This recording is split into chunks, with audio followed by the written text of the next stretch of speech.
Bonjour et bienvenue pour ce nouveau numéro du journal des biotech. Dans notre point d'actu, on passera en revue les dossiers chauds avec Jamila El Bougrini, analyste biotech chez Invest Securities. L'entretien est lui consacré à Nawal Ouzren, directrice générale de Sensorion. Le journal des biotech, c'est parti.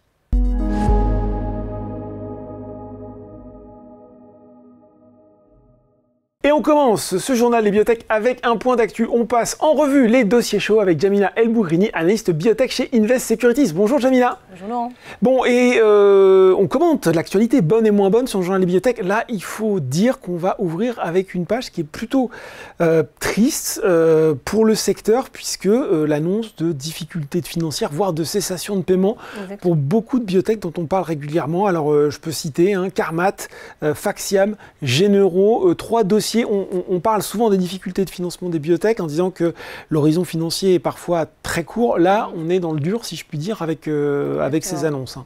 Exactement. En général, quand on passe d'emblée en redressement judiciaire, c'est qu'il y a de la cessation de paiement. Sinon, il y a la procédure de sauvegarde juste avant où on passe en cessation de paiement. Mais effectivement, ça permet de geler les dettes et donc à la société. Oui, donc là, on n'a même pas eu ça en fait. On n'a même pas cette étape-là. Ça veut dire qu'effectivement, on est en bout de trésorerie. Oui.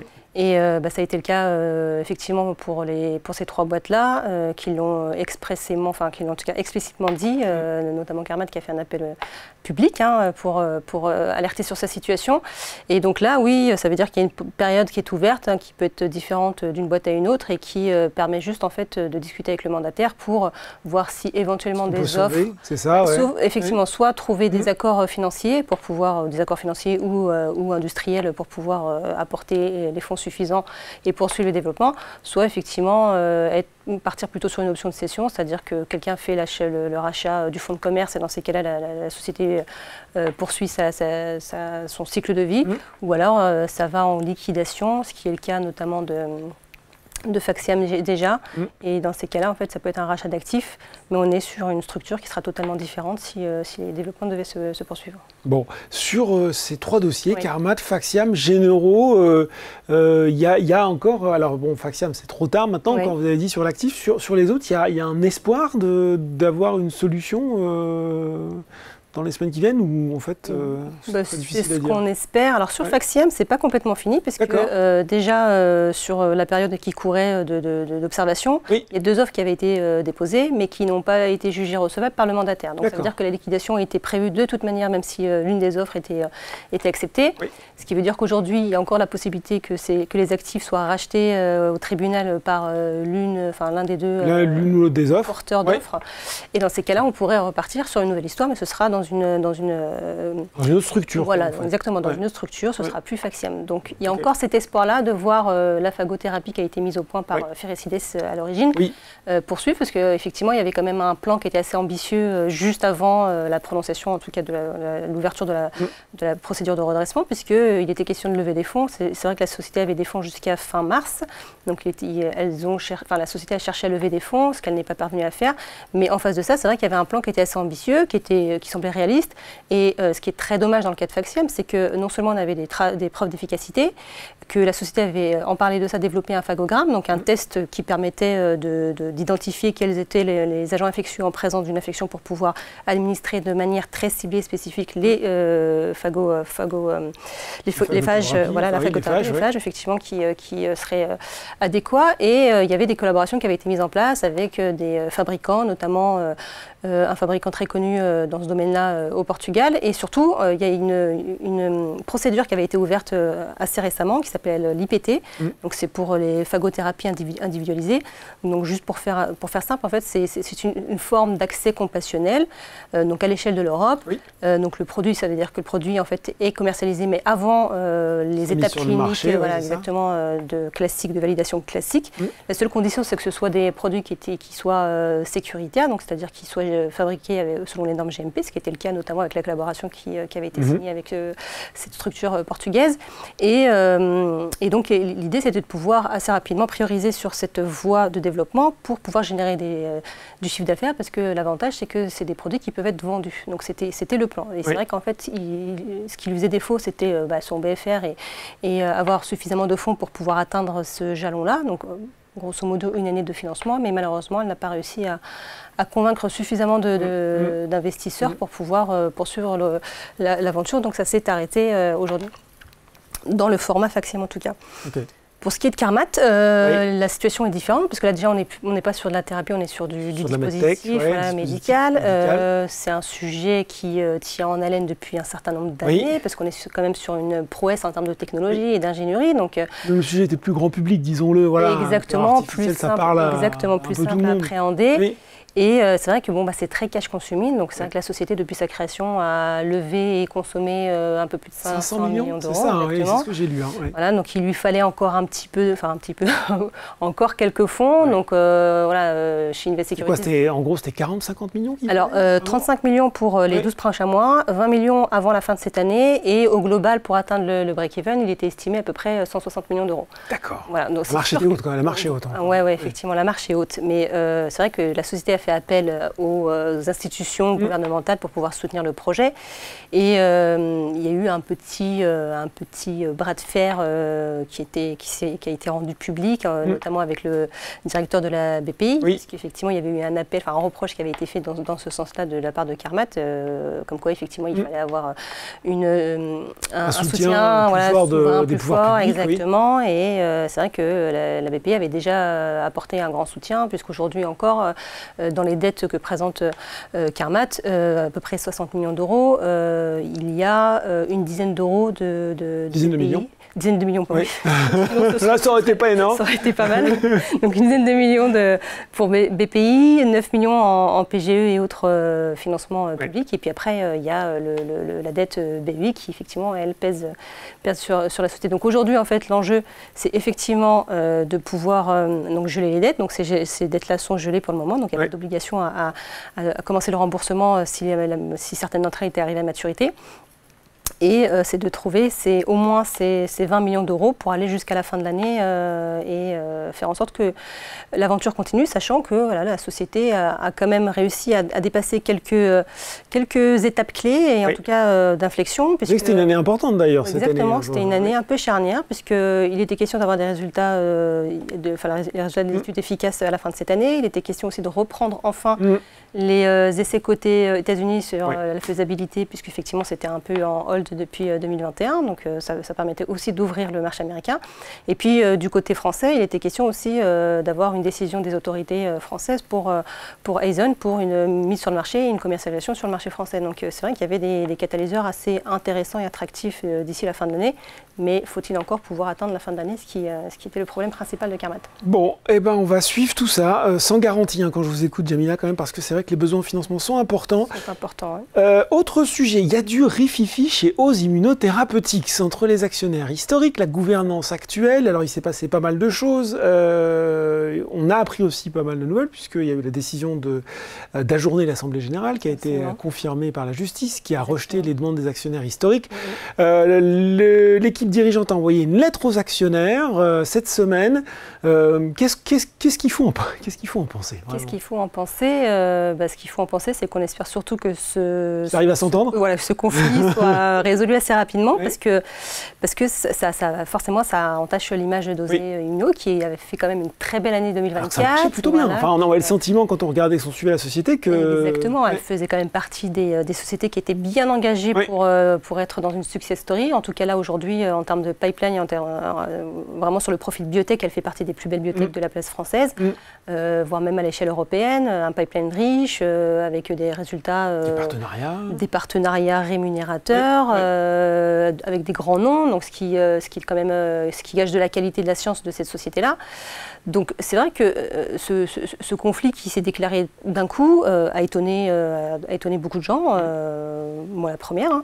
Et ce que l'on comprend, c'est qu'effectivement les fondateurs de la société Ose Pharma, donc qui était l'ancêtre entre guillemets d'Ose Immuno, donc avant la fusion avec le rapprochement. Voilà, exactement, en 2016, se sont organisés en concert. Donc, effectivement, il y a 3 personnes qui aujourd'hui représentent 20% du capital et jusqu'à 24% des droits de vote. Donc, c'est pas négligeable. Effectivement, ça pèse sur les décisions lors des assemblées générales. Et visiblement, il y aurait une divergence d'opinion stratégique. En tout cas, il y aurait une divergence sur la stratégie qui serait aujourd'hui développé par la société et la gouvernance de la société actuelle, qui, de manière assez fidèle à ce qui a été fait jusque-là, cherche à faire des partenariats après les preuves de concept cliniques et privilégie effectivement ce type de financement pour pouvoir poursuivre ce développement. Ce qu'il y a, c'est qu'effectivement, sur les résolutions qui concernent les créances sur l'Assemblée générale de cette année, il y a une notion qui a été révisée, qui concerne le montant des créances qui seraient potentiellement activées par le conseil d'administration, qui était à l'origine de 3 millions d'euros, sachant que ces résolutions-là en fait, ont été passées sur les assemblées générales 2023 et 2024. Donc ces textes-là apparaissaient déjà en 2023 et 2024. Oui. En 2025, la modification porte sur le montant qui est passé de 3 à 100 millions d'euros. C'est beaucoup plus. C'est beaucoup plus, effectivement. Et donc c'est ce qui visiblement a fait tiquer les actionnaires historiques, qui se sont dit, tiens, si ce montant a été changé, c'est qu'il y a un projet d'envergure, oui, voilà. Et le projet, ce serait de se financer via la dette et non pas par du partenariat pour poursuivre certains développements, notamment l'étude de phase 2B dans la rectocolite hémorragique, puisque la société a publié des résultats plutôt prometteurs en phase 2A. Mais il va falloir aujourd'hui faire une phase 2B pour pouvoir confirmer dans une cohorte de plus grande échelle et surtout en fait pouvoir valider le test compagnon qu'ils sont en train de mettre au point, qui permet de sélectionner de manière assez ciblée et spécifique les patients qui seraient répondeurs de cette thérapie-là. Et donc, voilà, l'idée, ce que se disent en fait les actionnaires historiques, c'est que cette étude de phase 2B, a priori, pourrait être financée en stand-alone et non pas dans le cadre d'un partenariat. Et que du coup, comme il y a cette modification qui apparaît dans les résolutions, ce serait potentiellement de la dette. Et c'est ce qui pose problème aujourd'hui, parce que les actionnaires historiques refusent que le financement se fasse par de la dette et que ce soit fait autrement que ce qui s'est fait jusque-là. Mais bon, il ne faut pas oublier que Tedopi, qui est le programme phare le plus avancé, mais surtout le plus ancien de la société, aujourd'hui est en phase 3, en stand-alone, sans partenariat. Donc se pose aussi la question de lorsque vous avez des discussions qui sont engagées avec des partenaires pharma, s'ils vous disent, écoutez, les résultats sont prometteurs, mais nous, on souhaiterait que vous atteigniez tel jalon avant qu'on puisse le prononcer. Toujours la notion du risque, voilà, exactement. Risquer au maximum le développement. Surtout en ce moment, avec tous les sujets, tout le contexte économique qu'on connaît qui pourrait impacter fortement la pharma, notamment sur les sujets de droits de douane aux États-Unis et entre autres sujets, parce qu'il y a aussi le plafonnement des médicaments. Donc voilà, ça veut forcément dire qu'il y a moins de croissance, moins de cash flow, potentiellement pour la pharma, et donc moins d'investissement à risque pour faire l'acquisition d'actifs prometteurs. Donc, fatalement, quand vous êtes confronté à des pharma qui vous disent on se prononcera à telle étape et que vous en êtes là... il faut quand même faire le joint. Il faut quand même faire le joint. Donc si ça ne peut pas se faire dans le cadre d'un partenariat, ça se fera en stand-alone. Et forcément, il faut trouver les financements qui sont disponibles dans le marché actuel et dans le contexte actuel. Et force est de constater qu'aujourd'hui, c'est quand même assez compliqué de lever des capitaux. En tout cas, c'est moins facile qu'à une époque. Donc c'est encore une histoire de financement. C'est rarement autre chose. Rarement autre chose, mais là on est vraiment... D'ailleurs, on va continuer puisqu'on parle toujours financement avec Advicen, qui lance une augmentation de capital parce que ils vont déposer leur dossier de demande d'autorisation de mise sur le marché aux États-Unis avec leur actif le plus avancé déjà disponible en Europe sous le nom commercial de Sibnayal. Exactement. L'acidose tubulaire rénale distale. Je l'ai dit dans le bon sens. C'est ça. ATRD, effectivement. Donc le produit, comme vous le disiez, est déjà commercialisé en Europe, dans un certain nombre de marchés européens et au Moyen-Orient par le biais de tiers. Et l'idée, c'était déjà il y a longtemps, en 2019, il était question de lancer une étude de phase 3 aux États-Unis, ce qui n'a pas pu être fait pour diverses raisons. Et donc là, aujourd'hui, le projet, c'est effectivement, avant la fin de l'année, donc au T4, déposer une demande d'enregistrement avec la perspective d'avoir une approbation au T3 2026. Et la société aujourd'hui avait suffisamment de fonds pour tenir jusqu'à la mi-année, donc il était question effectivement de se financer pour pouvoir atteindre ce jalon-là, sachant que les ambitions qui avaient été nourries par le CEO sur l'exercice 2024 ont malheureusement été déçues par Primex.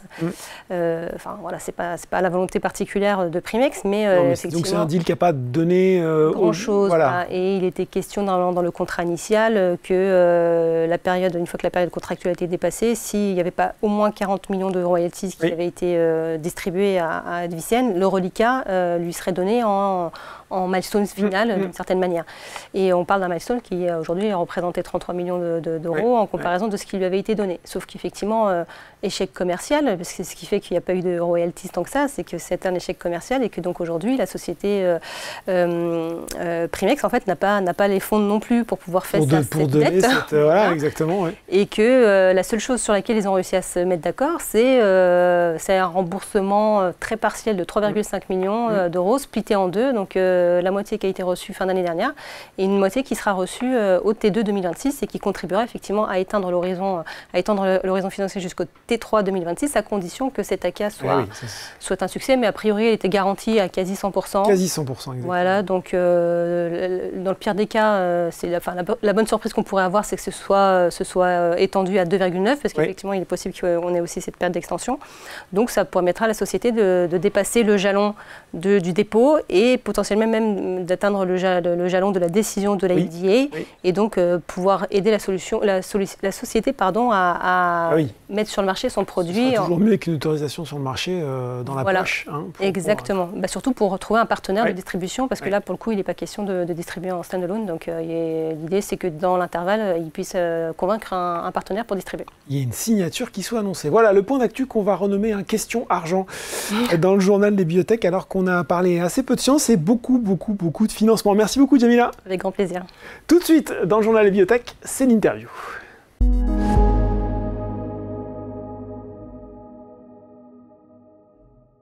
Et je reçois pour l'entretien Nawal Ouzren, directrice générale de Sensorion. Bonjour Nawal. Bonjour Laurent. Alors Sensorion, je rappelle, biotech spécialisée dans les troubles de l'audition, cotée en bourse depuis avril 2015. Nawal, la dernière fois où nous nous étions parlé, c'était en janvier 2024 avec l'autorisation pour Sensorion d'initier un essai clinique de phase 1-2 pour Sens 501, votre actif ayant pour objectif de restaurer l'audition chez les jeunes enfants atteints d'une surdité congénitale sévère à profonde causée par des mutations du gène otoferline.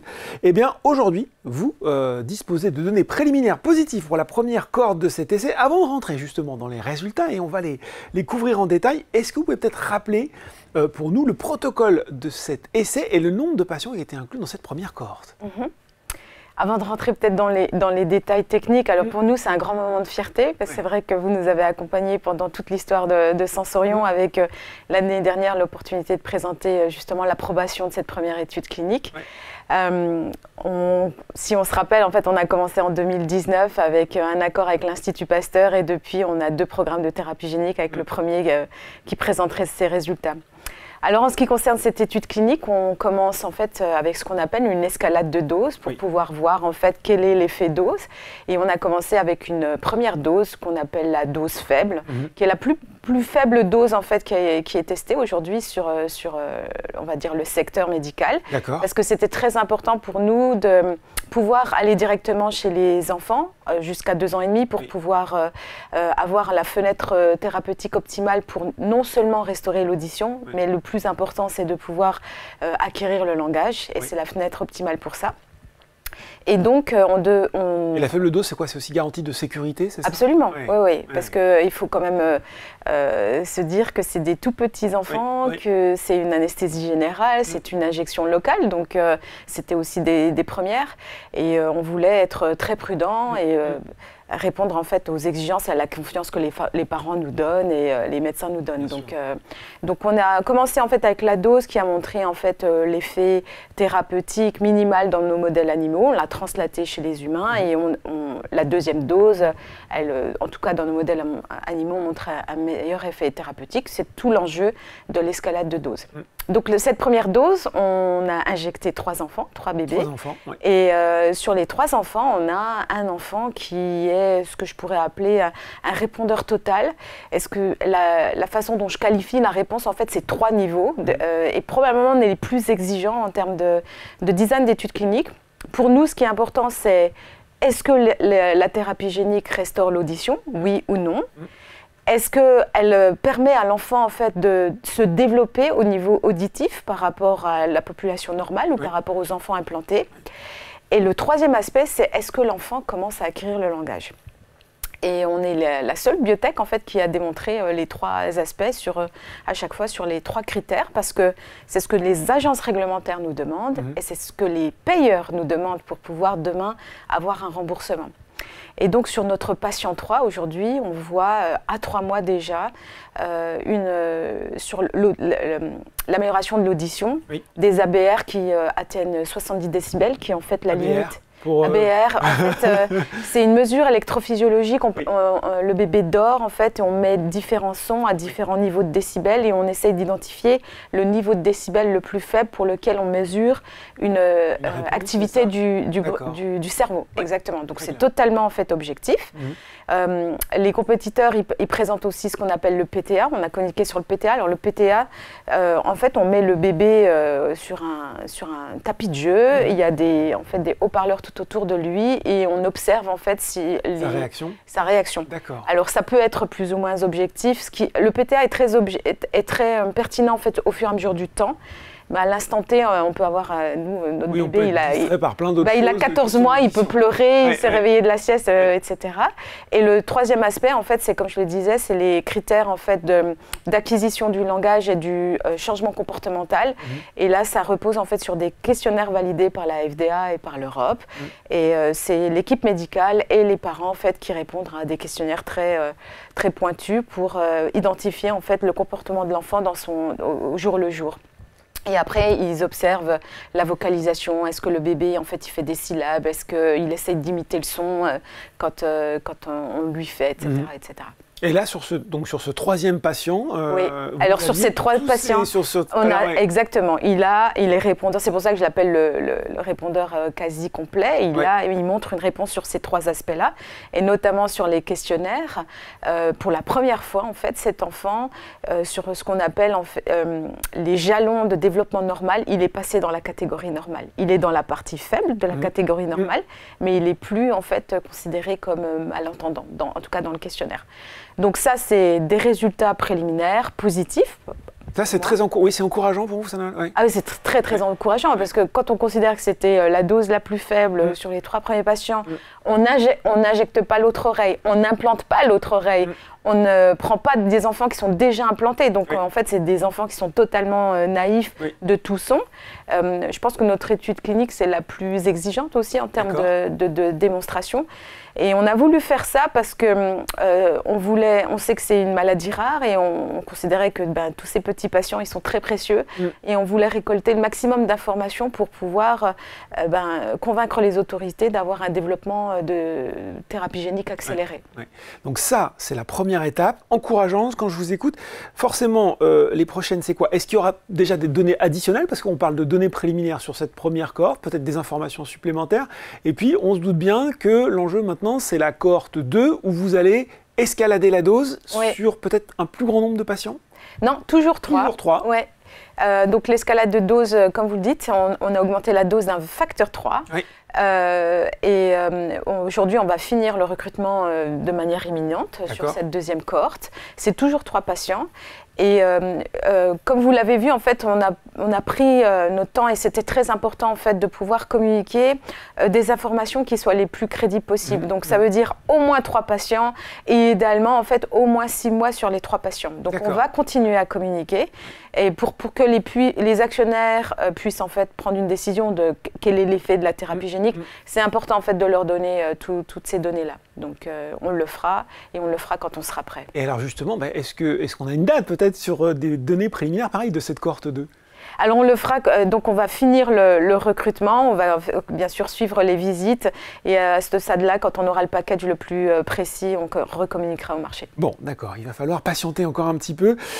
Forcément aussi, la question qu'on se pose, c'est comment ces résultats se comparent à vos concurrents, parce qu'on a bien sûr encore en tête ce qu'a fait l'université de Fudan en Chine avec ces jeunes enfants.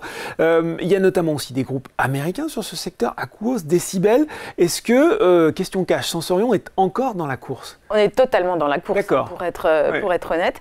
La raison pour laquelle je dis ça, je vais prendre en fait les compétiteurs les uns après les autres pour pouvoir bien distiller l'information. Si je prends Régénéron / Decibel, ils ont communiqué en fait une injection sur 11 patients et ils ont communiqué que 10 patients sur 11 répondaient. Là on se dit c'est super. Alors, après, le diable est dans les détails. Donc, 10 patients sur 11 répondent. Ils ont communiqué que sur le PTA. Vous vous rappelez, le PTA, c'est on met l'enfant. Alors, eux, déjà, quand vous regardez en fait les âges des personnes qu'ils injectent, en fait, ils vont de 1 an à 16 ans. Donc, ils ont en fait... une fenêtre beaucoup plus large. Ils ont une fenêtre beaucoup plus large. Et ils ont en fait un protocole assez hétérogène. Je pense que c'est vraiment de la sécurité et de la tolérabilité ce qu'ils ont voulu montrer, parce qu'ils ont pris beaucoup de patients qui étaient déjà implantés, où ils ont injecté et implanté en même temps, où ils font des injections en fait bilatérales. Et on sait que quand on stimule les 2 oreilles, c'est mieux. Mais si vous regardez en fait les patients qui répondent totalement aux critères de Sensorion, ils ont une dose qui est 24 fois plus élevée que la nôtre. Quand même, oui. Et sur les 3 patients qui ont entre 6 mois et 2 ans et demi, sur le PTA, donc encore une fois que le PTA, ils n'ont pas communiqué ni sur l'ABR, ni sur l'acquisition du langage. Il y a un patient sur 3 qui répond. D'accord. Donc, sur un des critères. Sur un des critères, PTA. Après, dans le communiqué de presse, ils sont assez ambitieux, mais quand vous regardez dans la vérité des faits, sur les réponses, un grand nombre de patients est encore en fait candidat à l'implant cochléaire. D'accord. Donc ça, c'est pour le premier point. Et sur... Aquos. Sur Aquos, Soudan, oui. Alors sur Aquos, en fait, ils ont communiqué qu'ils avaient injecté... Alors, le dernier point pour Régénéron, ils n'ont pas encore escaladé la dose. D'accord. En tout cas, des dernières infos. Donc, ils vont devoir escalader la dose. Et quand vous me demandez est-ce qu'on est toujours dans la course, quand on fait une escalade de dose, il faut escalader la dose. Ensuite, vous avez un comité indépendant qui revoit les données et qui fait une recommandation sur la dose. Alors, on est totalement dans la course parce que nous, on va finir la deuxième dose très bientôt. Et sur Aquos, ils ont injecté 8 patients. Sur les 8, ils ont communiqué que sur 3. Et sur les 3, il y en a un qui ne répond pas. Il y en a 2 qui répondent sur l'ABR et le PTA. L'ABR, vous vous rappelez, c'est les enfants dorment. Le PTA, c'est on le met sur le tapis. 2 indicateurs cette fois-ci. 2 indicateurs. Alors, des enfants, il y en a un qui a 11 ans et l'autre qui avait 3 ans au moment de l'injection. Et l'enfant de 11 ans n'a pas développé le langage, ne développera pas le langage parce que la fenêtre thérapeutique est passée. En fait, la plasticité cérébrale, malheureusement, s'est figée. Et donc, il entend les sons, mais il ne peut pas mimiquer les sons, il ne comprend pas les mots, il ne peut pas apprendre à lire, il ne peut pas apprendre à écrire. Et la petite fille qui a été injectée à 3 ans, elle avait un implant cochléaire depuis l'âge de 2 ans, donc elle avait déjà acquis le langage. Donc ils ne peuvent pas documenter en fait la contribution de la thérapie génique sur l'acquisition du langage. Ils vont escalader la dose, donc voilà, on est dans la course. Sur l'escalade de dose. Comme quoi, c'est important d'avoir un expert pour lire les résultats. Question justement, est-ce qu'on voit bien que dans ces indications où il y a de la demande des maladies qui atteignent des jeunes enfants, une étude, ou en tout cas des résultats très satisfaisants sur la cohorte 2 permettrait d'envisager aussi des procédures d'enregistrement accélérées pour Sensorion? Alors c'est clair que sur le papier, on répond à un certain nombre de critères qui permettraient le développement accéléré. C'est une conversation qu'on va avoir avec les agences réglementaires, notamment l'Europe en premier, une fois qu'on aura sélectionné la dose. Alors à ce moment-là, on va engager la discussion sur ce qu'on appelle le design de la cohorte d'expansion, et on va leur demander est-ce qu'elle peut être pivot. Et pivot, ça veut dire est-ce qu'elle peut être suffisante pour une mise sur le marché, peut-être avec un développement accéléré ou une approbation conditionnelle. Bon, très clair là-dessus. Il faut qu'on parle aussi un peu de l'aspect économique, de l'aspect financier. Aquos, il a été racheté par Eli Lilly. Decibel, vous l'avez dit, c'est par Régénéron. Sensorion, c'est par qui? Ça peut être par l'audition. En fait, ce que je constate de plus en plus, c'est que c'est une aire thérapeutique qui suscite beaucoup de curiosité des pharma par le nombre de patients. Donc c'est clair qu'on a commencé la thérapie génique sur des populations rares, mais quand on pense en fait à l'enjeu de santé publique, la génétique c'est une grosse composante, l'exposition au bruit, le vieillissement c'est une composante aussi massive. Et je crois que je l'ai déjà mentionné plusieurs fois, mais les adolescents d'aujourd'hui, quand on regarde la performance auditive, s'ils continuent comme ça, ils seront sourds à l'âge de 40 ans. Oui, ça c'est super préoccupant. Qu'est-ce que ça veut dire, voilà, une société où les gens ils sont à leur pic de vie et ils sont sourds. Et donc, les gens sont de plus en plus curieux. Alors, bien sûr, il n'y a pas beaucoup aujourd'hui de sociétés qui s'y intéressent, mais les sociétés qui ont soit des franchises de thérapie génique sont curieuses, des sociétés qui sont dans l'œil et qui réfléchissent au sens sont curieuses. Parce que les thérapies géniques marchent très bien pour l'oreille, pour l'œil, hein, c'est vraiment. Et le cerveau. Et le cerveau. Ouais.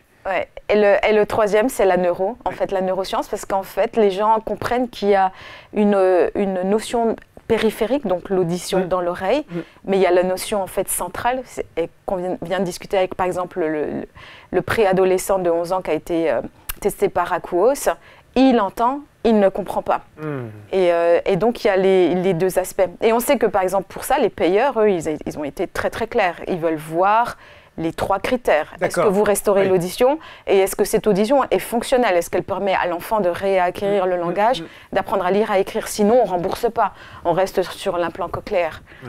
Et c'est pour ça qu'on a, depuis le début, en fait, été très spécifique sur le design de l'étude clinique parce que ces enfants, ils ne pleuvent pas du ciel. Donc, on voulait, comme je le disais, être le plus complet possible avec le minimum de patients possible pour répondre à ces 3 questions-là. Bon, on a parlé de sens 500, c'est normal, c'est l'actif voilà, qui est vraiment là sur des développements avancés. Il faut qu'on parle quand même de sens 401. Où est-ce qu'on en est aujourd'hui? Là, c'est pour le traitement et la prévention des troubles et de la perte auditive, là aussi, hein, on l'a vu, sujet contemporain. Il y avait notamment une étude de clinique de preuve de concept de phase 2 pour la préservation de l'audition de l'autotoxicité induite par la cisplatine, c'est long à dire. Où est-ce qu'on en est de sens 400 hein? Alors, on a fini le recrutement sur cette étude preuve concept au premier trimestre et on va avoir les résultats au 4e trimestre. Ah, donc des choses à communiquer d'ici la fin de l'année. En mars dernier, on va finir là-dessus, vous annoncez 77 millions d'euros de trésorerie, visibilité jusqu'au premier trimestre 2026. Dans le contexte actuel, j'ai envie de dire que c'est bien. Quelles options de refinancement sont à l'étude, forcément hein? Alors, toutes les options que vous pouvez imaginer, beaucoup d'options en fait, de financement non dilutif. On est aussi très responsable avec le capital qu'on a et on cherche, dans la mesure du possible, en fait, à étendre la continuité d'exploitation pour créer le maximum d'optionnalité pour la société, de lever de l'argent dans des bonnes conditions. Donc voilà, bien sûr, on travaille sur toutes ces options-là. Non dilutif, étendre la continuité d'exploitation, parler aux investisseurs, parler aux actionnaires, parler aux pharma, voilà. Et bien voilà un point très complet sur l'actualité de Sensorion et notamment Sens 501. Merci beaucoup Nawal. Merci Laurent. Le journal Bibliotech, c'est fini pour aujourd'hui, mais on se retrouve très bientôt pour un nouveau numéro.